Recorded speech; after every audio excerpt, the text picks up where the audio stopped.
how do you trade psychologically? Because anybody should be looking and be out there, get their own formula, their own strategy indicators. It's then you, isn't it? It's you against you. Exactly. How do you manage that? Now that mindset of psychology, I've hosted psychology sessions globally for different brokers, clients, colleagues, and I'm very big on psychology because it basically it helps you understand your own character before you understand anyone else. Not just in terms of finance, but just in general. Exactly. Who you are as a person. Now, who you are as a person can always change from time to time. Obviously, you want to change to the better and not become worse. Yeah. But if you're aware of all of your problems and how you've built your character, you can find tweaks here and there within yourself that you can change. Sometimes the little changes make the biggest differences. So I was a person that couldn't sleep well at night. That's DJing. Yeah. I now sleep at like 9:30, 10 p.m. and I wake up at 4 a.m. Now, that mindset in itself... That's discipline, isn't it? Yeah. Exactly. It makes me think that first thing I do in the morning, I start my day with a prayer. I do meditation to clear up my mind, clear up my thoughts. And I just jump onto the computer, start reading the news, do any analysis, look at the Asian market. I usually like to see consolidation in the Asian market. You trade the Asian market, or are you just there for observation? Just observation. Right. London session opens up. Potentially there can be a potential trade. Then you've got the New York session that opened when the New York session opens up. That in itself to me is interesting because that's 3 hours of prep, isn't it, really? That's yes. Good. That's good. But within that 3 hours, I'm not just sitting behind the screen for 3 hours. So I look for 30 minutes, go out, do my gym, swim, sauna, steam, eat a healthy breakfast, come back. Good to hear it, because that's the balance that you need, isn't it? You've Exactly. got to get those in every day. Trading is not just looking at the screen and just... Look, you do a lot of thinking sat on the rowing machine or... I'll tell you something. You have to have a time in your life where trading is everything.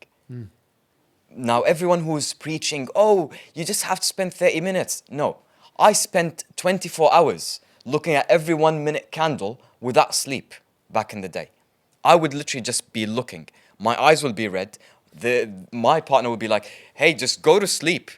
It's enough. I'm like, no. Yeah. I'm going to get this thing done. Yeah. But that is the proper ingraining and exactly. It's a study, isn't it? It's a study that you'd be doing or should be given if you're doing trading finance. Absolutely. And I would be looking at every pattern, every chart, everything, taking notes, reading books. Everything literally adds up.